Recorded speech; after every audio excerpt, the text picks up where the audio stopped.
കേമ committee report പുറത്തു വന്നതിന് ശേഷം സിദ്ദിഖ് പറഞ്ഞ പല കാര്യങ്ങളും ജനങ്ങൾ അംഗീകരിച്ചില്ല. പക്ഷേ ജഗദീഷ് പറഞ്ഞതിന് സമൂഹം കൈയടിക്കുകയും ചെയ്തു. അപ്പോൾ ഒടുവിൽ സിദ്ദിഖിന് രാജിവെക്കേണ്ടി വരുന്നു, രഞ്ജിത്തിന് രാജിവെക്കേണ്ടി വരുന്നു. ഇപ്പോൾ വീണ്ടും ആരോപണം ഉയർന്നിരിക്കുന്നത് മുകേഷ് എന്ന നടനെക്കുറിച്ചാണ്. എന്തെങ്കിലും വാസ്തവം ഉണ്ടാകുമോ ഇതിലൊക്കെ? വാസ്തവം ഉണ്ടാകാനാണ് സാധ്യത. അതൊരു കാര്യം.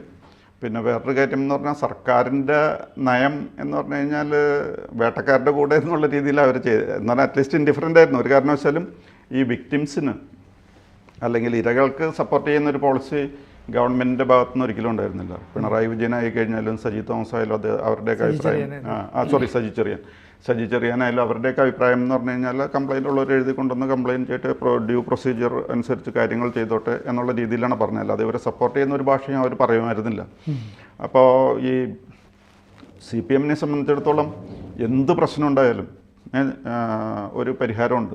ചില ഡോക്ടർമാരുണ്ട്, അവർ എല്ലാ രോഗിക്കും ഒരു മരുന്നേ കൊടുക്കുള്ളൂ, ഭാഗ്യമുണ്ടെങ്കിൽ രക്ഷപ്പെടും എന്ന് പറഞ്ഞോണം. CPM-നോട് എന്ത് ചോദിച്ചാലും ഒരു സ്ഥിരം സ്റ്റോക്ക് റിപ്ലൈ ഉണ്ട്. അതായത് ഞങ്ങൾ പഠിച്ചുകൊണ്ടിരിക്കുകയാണ് എന്നൊക്കെ പറഞ്ഞിട്ട് അങ്ങോട്ട് തടിയൂരാനുള്ള കാര്യമാണ്. മാത്രമല്ല ഇവരതൊക്കെ ഒളിച്ചു വെച്ചിരിക്കുകയായിരുന്നല്ലോ. ഈ ഹേമ കമ്മിറ്റി റിപ്പോർട്ടൊന്നും പുറത്തേക്ക് വിടുന്നില്ലായിരുന്നു 4.5 വർഷം. അപ്പോൾ അങ്ങനത്തേക്ക് ഒരു സാഹചര്യം ഉണ്ടായിരുന്നു. അങ്ങനെ മുകേഷ് ആണെങ്കിലും തടിയപ്പി നടക്കായിരുന്നു. പക്ഷേ ഇപ്പോൾ ഇങ്ങനെ വെറുതെ എന്തെങ്കിലും ആരോപണമല്ല. ടെസ് തോമസ് എന്ന് പറഞ്ഞിട്ട് ഷീസ് എ കാസ്റ്റിംഗ് ഡയറക്ടർ. അപ്പോൾ അവരുടെ ഒരു പേഴ്സണൽ എക്സ്പീരിയൻസ് മുകേഷിനെ പറ്റി പറഞ്ഞിട്ടുണ്ട്. അപ്പോൾ മുകേഷിനെ പറ്റി ടെസ് തോമസ് പറയേണ്ട ആവശ്യമില്ല. കാരണം ഇത് CPM knows Mukesh through and through.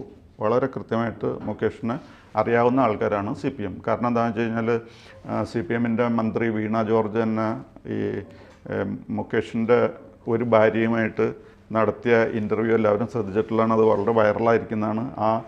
ആ ഭാര്യ തന്നെ മുകേഷിൻ്റെ സ്വഭാവം മുഴുവനും വളരെ ഭംഗിയായിട്ട് പറഞ്ഞിട്ടുണ്ട്, ചിത്രീകരിച്ചിട്ടുണ്ട്. അപ്പോൾ അതുകൊണ്ട് CPM-ന് ഇവരെ പറ്റി വേറെ ഒന്നും അറിയാനോ അന്വേഷിക്കാനോ ഒന്നുമില്ല. Everything is clear to them. പക്ഷേ ഒന്നും അറിയാത്ത പോലെ നടക്കാമായിരുന്നു. പക്ഷേ ഈ ടെസ് തോമസിൻ്റെ വരവ് CPM-ന് വലിയൊരു ശല്യമായിട്ടുണ്ട്.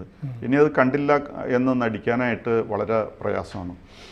കാരണം എന്താണെന്ന് വെച്ച് കഴിഞ്ഞാൽ അവർ കൃത്യമായിട്ട് കാര്യങ്ങൾ പറഞ്ഞിരിക്കുകയാണ്. 2019 തന്നെ കംപ്ലയിൻറ്റ് ചെയ്താണ്. മദ്രാസിൽ ഒരു പ്രോഗ്രാമിൻ്റെ ടെലിവിഷൻ റിയാലിറ്റി ഷോയുടെ ഷൂട്ടിങ്ങിന് പോയതാണ്. അവർ മദ്രാസിൽ അല്ലെങ്കിൽ ചെന്നൈയിൽ താമസിച്ചിരുന്ന ഹോട്ടലിൽ തന്നെയായിരുന്നു ഈ പറയുന്ന മുകേഷും. പിന്നെ എപ്പോഴും ഫോൺ ചെയ്യലും ശല്യപ്പെടുത്തലും അങ്ങനെ പല കാര്യങ്ങൾ പറഞ്ഞിട്ടുണ്ട്. പിന്നെ റൂം അങ്ങോട്ടും ഇങ്ങോട്ടും വേറെ മാറ്റില്ല, അതൊക്കെ അങ്ങനെ പല പ്രശ്നങ്ങളുണ്ടായിരുന്നു. അപ്പോൾ ഈ പ്രശ്നങ്ങളൊക്കെ ആയി കഴിഞ്ഞപ്പോൾ ഈ ലേഡിക്ക് ടെസ് തോമസിന് മനസ്സിലായത് കാര്യങ്ങളുടെ പോക്കത്ര ഭംഗിയല്ലെന്ന്. അന്ന് അവിടെ ഒബ്രിയാൻ എന്ന് പറഞ്ഞിട്ട് ഒരാൾ, ഡെറിക് ഒബ്രിയാൻ എന്നാണ് അദ്ദേഹത്തിൻ്റെ പേര്, ഒബ്രിയാൻ അവിടെ ഉണ്ടായിരുന്നു. ഇപ്പോൾ മമതാ ബാനർജിയുടെ വളരെ അടുത്ത ആളാണ് ഈ പറയുന്ന ഒബ്രിയാൻ. എനിക്ക് തോന്നുന്നു അവിടുത്തെ MLA എന്തെങ്കിലുമൊക്കെ ആയിട്ട് മമതാ ബാനർജിയായിട്ട് വളരെ അടുപ്പമുള്ള ആൾ. അപ്പോൾ അദ്ദേഹം അന്ന് ഹോട്ടലിലുണ്ടായിരുന്നു ഇതുമായിട്ട് ബന്ധപ്പെട്ട്. അപ്പോൾ ഈ ടെസ് തോമസ് പോയിട്ട് പറഞ്ഞതാണ് ഇവിടുത്തെ ശല്യം എങ്ങനെയാണ്, ഇവിടെ ഒരു തരത്തിലും കിടക്കാനോ ഇരിക്കാനോ പറ്റാത്ത അവസ്ഥയാണ്, എനിക്ക് ഇവിടുന്ന് പോകണം, എനിക്ക് ടിക്കറ്റ് വേണമെന്ന് പറഞ്ഞു കഴിഞ്ഞപ്പോൾ ഇവർക്ക് ടിക്കറ്റ് സംഘടിപ്പിച്ച് കൊടുത്തത് ഈ പറയുന്ന ഒബ്രിയനാണ്. ആൻഡ് ഒബ്രിയൻ ഇതിന് സാക്ഷി പറയാൻ തയ്യാറാണെന്നൊക്കെയാണ് കേൾക്കുന്നത്. അപ്പോൾ അങ്ങനെ വന്നു കഴിഞ്ഞാൽ മുകേഷിന് പഴയ അഭ്യാസങ്ങൾ കൊണ്ടൊന്നും ഇതിൽ പിടിച്ചു നിൽക്കാൻ പറ്റില്ല. മാത്രമല്ല ഒരുപക്ഷെ ഈ മുകേഷിനെയും അതേപോലെ തന്നെ വേറെ മന്ത്രിയുണ്ടല്ലോ, മന്ത്രിയും ഒരാൾ ബാലകൃഷ്ണ പിള്ളയുടെ മകൻ ഗണേഷ് കുമാറിനെയും അതേപോലെ മുകേഷിനെയൊക്കെ രക്ഷിക്കാനായിരിക്കും മാർക്സിസ്റ്റ് പാർട്ടി CPM ഇങ്ങനെ ഒരു നയം സ്വീകരിച്ച് അവരിതിലൊന്നും ഇടപെടാതെ 4.5 കൊല്ലം ഇത് മൂടി വെച്ചു. അന്വേഷണത്തിൻ്റെ കാര്യം പറഞ്ഞു കഴിഞ്ഞപ്പോൾ മന്ത്രിയായാലും മുഖ്യമന്ത്രിയായാലും അതിനെ എതിർക്കുന്ന ഒരു സമീപനമായിരുന്നു. അങ്ങനെയൊക്കെ ഇവർ പിടിച്ചു നിൽക്കുകയായിരുന്നു. പക്ഷേ ഇപ്പോൾ ഈ ഡെറിക് ഒബ്രിയാൻ ഇതിന് സാക്ഷ്യം പറയുകയും കൂടി ചെയ്തു കഴിഞ്ഞാൽ മുകേഷിൻ്റെ കാര്യം വളരെ ബുദ്ധിമുട്ടായിരിക്കും. കാരണം എന്താണെന്ന് വെച്ച് കഴിഞ്ഞാൽ ഇപ്പോൾ ഇവരുടെ കയ്യിൽ നിന്നും വിട്ടുപോയ ഒരു കണ്ടീഷനാണ്. സാധാരണ ഈ മാർക്സിസ്റ്റ് പാർട്ടിയോട് എന്ത് കംപ്ലയിൻറ്റ് പറഞ്ഞു കഴിഞ്ഞാലും എന്ത് കുറ്റമുണ്ടെങ്കിലും അവർ സാധാരണഗതിയിൽ അണികളെ രക്ഷിക്കുക എന്നുള്ള ഒരു നയമേ സ്വീകരിക്കുകയുള്ളൂ. തെറ്റും ശരിയെന്ന് പറഞ്ഞു കഴിഞ്ഞാൽ നമ്മുടെ അണികൾ ചെയ്യുന്നത് ശരി, എതിരാളികൾ ചെയ്യുന്നതൊക്കെ തെറ്റ്. അങ്ങനെയാണ് അവർ തെറ്റും ശരിയും തമ്മിൽ തിരിച്ച് അറിയുന്നത്, അല്ലെങ്കിൽ ഡിസ്റ്റിങ്വിഷ് ചെയ്യണം. അപ്പോൾ അതുകൊണ്ട് പക്ഷെ ഇപ്പോൾ സപ്പോർട്ട് ഇവർക്ക് ഒറ്റ സാഹചര്യത്തിൽ മാത്രമേ ആ ആറ്റിറ്റ്യൂഡിനൊരു വ്യത്യാസം വരുള്ളൂ. വോട്ട് ബാങ്കിനെ ബാധിക്കും എന്നുണ്ട് കഴിഞ്ഞാൽ അവരുടെ സമീപനന്മാരും. അത് നമ്മളിപ്പോൾ 1-2 ഇലക്ഷനിൽ കണ്ടതാണ്. പാർലമെൻറ്റ് ഇലക്ഷനിൽ തോറ്റു കഴിഞ്ഞപ്പോൾ ശബരിമലയോട് വളരെ ബഹുമാനമായി. മറ്റതെല്ലാ എക്സ്പീരിയൻസും നടത്താനുള്ള ലാബ് പോലെയാണ് ശബരിമലയെ കണ്ടിരുന്നത്. ഇപ്പം അത് മാറി. അപ്പോൾ അത് കഴിഞ്ഞിട്ട് പോർക്കിനോടുള്ള ബഹുമാനമായി ബീഫിനോടുള്ള ബഹുമാനം കുറഞ്ഞു. അപ്പോൾ ചലഞ്ചൊക്കെ പോർക്കിലാണ് കിടക്കുന്നത്. അത് വേറൊരു ഇലക്ഷനിൽ തോറ്റപ്പോഴാണ് എന്ന് പറഞ്ഞാൽ ഇപ്പോൾ ഈ വോട്ട് ബാങ്കിനെ ബാധിക്കുന്ന ഒരു സാഹചര്യമാണ് നിലവിലുള്ളത്. കാരണം ഇത് ജനങ്ങൾക്കൊക്കെ ഏകദേശം മനസ്സിലായി എന്താണ് നടക്കുന്നത്, എന്തെല്ലാം. അതായത് ഈ ഹേമ കമ്മിറ്റി റിപ്പോർട്ടിൽ തന്നെ എന്തെല്ലാം കംപ്ലയിൻസാണ്. ഇവർക്ക് കാസ്റ്റിംഗ് കൗച്ചാണ് ഏറ്റവും വലിയ കംപ്ലയിൻറ്റ്. പിന്നെ അവർക്കൊരു ടോയ്ലറ്റ് പോലും ഇല്ല. പിന്നെ അവരെ പേടിപ്പിക്കാനായിട്ടും ഭീഷണിപ്പെടുത്താനും ഒക്കെ ആയിട്ട് 10-15 പേരുള്ളൊരു പവർ ഗ്രൂപ്പുണ്ട്. പിന്നെ അങ്ങനെ ഒരുപാട് കംപ്ലയിൻറ്റ്സ് അവർ പറഞ്ഞു. ഇതിനൊന്നും ചെവി കൊടുക്കാതിരിക്കുകയായിരുന്നു. പക്ഷേ ഇനിയിപ്പോൾ ഇതൊന്നും കേൾക്കാത്ത പോലെ നടക്കാൻ പറ്റില്ല. മുകേഷിനെതിരെ ആയാലും ഇപ്പോൾ ആദ്യം ഇവർ ആരെ പറ്റിയുള്ള ഒരു കംപ്ലയിൻറ്റും രഞ്ജിത്തിനെ പറ്റിയായാലും അതേപോലെ സിദ്ദിഖിനെ പറ്റിയുള്ള കംപ്ലയിൻസിനൊന്നും ആരും ചെവി കൊടുക്കുന്നില്ലായിരുന്നു. പക്ഷേ ഇപ്പോൾ ആ കംപ്ലയിൻറ്റിൻ്റെ സൗണ്ട് അത് ഭയങ്കരമായതുകൊണ്ട് കണ്ടില്ല എന്നോ കേട്ടില്ല എന്നോ നടിക്കാൻ പറ്റാത്ത അവസ്ഥയിലാണ് ഇപ്പോൾ രണ്ടുപേരും രാജിവെച്ചു. മിക്കവാറും അടുത്ത ഊഴം മുകേഷിൻ്റെ ആകാനാണ് സാധ്യത. സാർ, ഈ ഹേമ കമ്മിറ്റി റിപ്പോർട്ട് പുറത്തു വന്നപ്പോൾ CPM സംസ്ഥാന നേതൃത്വം വിചാരിച്ച പ്രശ്നമൊന്നുമില്ല, ഒരു റിപ്പോർട്ട് അങ്ങനെ വരുന്നു, അത് നമുക്ക് മൈൻഡ് ചെയ്യേണ്ടതാണ്. പക്ഷേ അതിനെ തുടർന്ന് ഒരുപാട് പേരുകൾ ഈ ആളുകൾ പല വെളിപ്പെടുത്തലുമായിട്ട് വന്നു. അത് CPM പ്രതിരോധത്തിലാക്കി. ഇപ്പം സിദ്ദിഖ് AMM എന്ന് പറയുന്ന സംഘടനയിൽ നിന്ന് രാജിവെക്കുന്നു. പക്ഷേ രഞ്ജിത്ത് എന്ന് പറയുന്ന ആളിനെ ചലച്ചിത്ര അക്കാദമി പുറത്താക്കാൻ CPM-ന് സമ്മർദ്ദം പ്രയോഗിക്കേണ്ടി വന്നു. ഇപ്പം മുകേഷ് എന്ന് പറയുന്നത് ഒരു MLA ആണ്. അപ്പോൾ സ്വാഭാവികമായിട്ട് രണ്ടാം ടൈമിൽ MLA ആയ മുകേഷിനെ സംരക്ഷിക്കുക പാർട്ടിയുടെ ഒരു നിലപാടായിരിക്കില്ലേ? കാരണം അല്ലെങ്കിൽ പാർട്ടിയുടെ മുഖം കൂടുതൽ വികൃതമായി. അല്ല, പാർട്ടിയുടെ മുഖം വികൃതമാവും, അവരുടെ വോട്ട് ബാങ്കിനെ ബാധിക്കും. അണികളെ സപ്പോർട്ട് ചെയ്യലാണ് CPM-ൻ്റെ പോളിസി. റൈറ്റ് ഓർ റോങ്, നമ്മുടെ അണിയാണെന്ന് മാത്രമേ അവർ നോക്കുകയുള്ളൂ, അല്ലാതെ വേറെ ഒന്നും നോക്കില്ല. പക്ഷേ നമ്മുടെ അണികളാണ് നമ്മൾ സപ്പോർട്ട് ചെയ്യേണ്ടതെന്ന് പറഞ്ഞു കഴിഞ്ഞാലും വോട്ട് ബാങ്കിനെ ബാധിക്കുമ്പോൾ അവരുടെ ആറ്റിറ്റ്യൂഡ് ചേഞ്ച് ചെയ്യും. ഞാൻ പറഞ്ഞില്ലേ, ഞാൻ 2 എക്സാമ്പിൾസ് പറഞ്ഞില്ലേ, ഈ പാർലമെൻറ്റ് ഇലക്ഷൻ്റെ. ഇതേപോലെ തന്നെ ഇനി അടുത്ത ഇലക്ഷനിൽ ഈ പേരും പറഞ്ഞ് നടന്നു കഴിഞ്ഞാൽ വലിയ ബുദ്ധിമുട്ടാവും എന്നുള്ളത് അവർക്കറിയാം. അപ്പോൾ വോട്ട് ബാങ്കിനെ ബാധിക്കുന്ന ഒരു പ്രശ്നമായതുകൊണ്ട് മുകേഷിനെ അങ്ങനെ പരിധി വിട്ട് സപ്പോർട്ട് ചെയ്യും. ഇപ്പം രഞ്ജിത്തിനെ അവർക്ക് കൈവടിയേണ്ട സാഹചര്യം വന്നല്ലോ.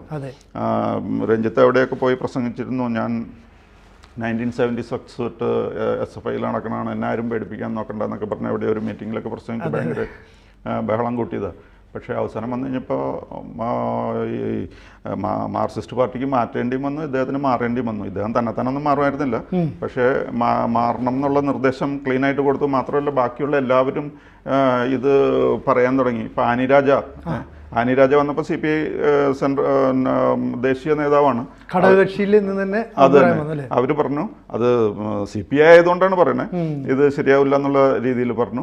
അങ്ങനെ അതേപോലെ ഓരോരുത്തർ, പിന്നെ സതീദേവി ഉണ്ടല്ലോ, ഈ വനിതാ കമ്മീഷന്റെ ചെയർമാൻ, അവരും ഈ ഇരകളോടൊപ്പമാണ്. അങ്ങനെ ഓരോരുത്തരായിട്ട് വരാണ്. ഈവൻ ബിന്ദു മന്ത്രി ഇരകൾക്ക് സപ്പോർട്ട് എന്നുള്ള രീതിയിൽ പറഞ്ഞു. പിന്നെ കോടതി കാര്യമായിട്ട് ഇടപെടാണ്. അപ്പോൾ ബാക്കി എല്ലാവരും ഇപ്പോൾ കോൺഗ്രസോ BJPയോ സമരം നടത്തി കഴിഞ്ഞാൽ വേണമെങ്കിൽ എന്തെങ്കിലുമൊക്കെ കാണിച്ചു ഓടിക്കാം അവർ. പക്ഷേ കോടതി തന്നെ നേരിട്ട് വളരെ പ്രൊആക്റ്റീവായിട്ട് ഇടപെടാൻ തുടങ്ങുകയാണ്. അവർ പറഞ്ഞിരിക്കുന്ന ഹേമ കമ്മിറ്റി റിപ്പോർട്ട് വേണം, അത് സീൽ വെച്ച കവറിൽ വേണം. അത് മാത്രമല്ല അതിൽ നിന്ന് എടുത്ത് മാറ്റിയിരിക്കുന്ന പേജസ് സഹിതം ഉൾപ്പെടുത്തി എല്ലാം കംപ്ലീറ്റ് ആയിട്ട് ഒരു കവറിൽ ഫുൾ റിപ്പോർട്ട് വേണം, സീൽഡ് കവറിൽ. അപ്പോൾ ഇതെല്ലാം വായിച്ചും പിടിച്ചും വന്നു കഴിയുമ്പോൾ കാര്യങ്ങൾ മാറും. ഇനിയിപ്പോൾ ഈ അണികളെ രക്ഷിക്കാൻ എന്നുള്ള രീതിയിൽ ഹേമ കമ്മിറ്റി റിപ്പോർട്ടിൻ്റെ കാര്യത്തിൽ പഴയ കളികളുമായിട്ട് CPM മുന്നോട്ട് പോയി കഴിഞ്ഞാൽ അവർക്ക് തന്നെ അത് കോട്ടമാകും എന്നുള്ളത് അവർ തിരിച്ചറിഞ്ഞിട്ടുണ്ടാവും. അതുകൊണ്ട് ഇനിയിപ്പോൾ മുകേഷിനെ അവർ പരിധി വിട്ട് സപ്പോർട്ട് ചെയ്യുമെന്ന് എനിക്ക് തോന്നുന്നില്ല. ഇപ്പോൾ ഈ അന്വേഷണ കമ്മീഷൻ ഇതിനെക്കുറിച്ചൊക്കെ അന്വേഷിക്കാനായിട്ട് പോലീസ് ഉൾപ്പെടുന്ന ഒരു ഗ്രൂപ്പിനെ നിയോഗിച്ചല്ലോ. ഈ നിയോഗിക്കുമെങ്കിലും പരാതിയുമായി മുന്നോട്ട് വന്നാൽ മാത്രമേ പോലീസ് ആ കേസ് അന്വേഷിക്കുള്ളൂ. ഇവിടെ ഈ പെൺകുട്ടി മുകേഷിനെതിരെ ആരോപണവുമായി ഇനി രംഗത്ത് വരാനുള്ള എല്ലാ സാധ്യതയുണ്ട്. കാരണം ഈ പെൺകുട്ടി പരസ്യമായിട്ട് പറഞ്ഞു കഴിഞ്ഞല്ലോ. അപ്പോൾ അങ്ങനെ പരാതിയുമായിട്ട് വന്നു കഴിഞ്ഞാൽ മുകേഷിനെതിരെ ചിലപ്പോൾ കേസ് എടുക്കേണ്ട ഒരു സാഹചര്യം ഉണ്ടാവും. അപ്പോൾ CPM ഒരു ധർമ്മസങ്കടത്തിലേക്ക് പോവുകയാണ്. CPM ധർമ്മസങ്കടത്തിൽ പോകില്ല. കാരണം എന്താണെന്ന് വെച്ച് കഴിഞ്ഞാൽ അവരുടെ വോട്ട് ബാങ്കിനെ ബാധിക്കുന്ന പ്രശ്നത്തിൽ ധർമ്മസങ്കടമൊന്നുമില്ല. വോട്ട് ബാങ്ക് സംരക്ഷിക്കുക എന്നുള്ളതാണ്. ഇപ്പോൾ വോട്ട് പോണ കേസ് വന്നു കഴിയുമ്പോൾ അവർ ഈ മുകേഷിനെ സപ്പോർട്ട് ചെയ്യില്ല. മാത്രമല്ല ഇപ്പോൾ പോലീസുകാരുടെ കണ്ടില്ലേ, 4 വനിതാ ഓഫീസേഴ്സ് ഉണ്ട്, എത്ര IPS ഓഫീസേഴ്സ്, ഏതെല്ലാം റാങ്കിലുള്ള സ്പർജൻ കുമാർ തൊട്ട് കീഴ്പോട്ടുള്ള ആൾക്കാരെയൊക്കെ വെച്ചിരിക്കുന്നത് ദ ബിസിനസ് കാര്യമായിട്ട് തന്നെ ഇടപെടും എന്നുള്ളതിൻ്റെ ഒരു സൂചനയാണത്.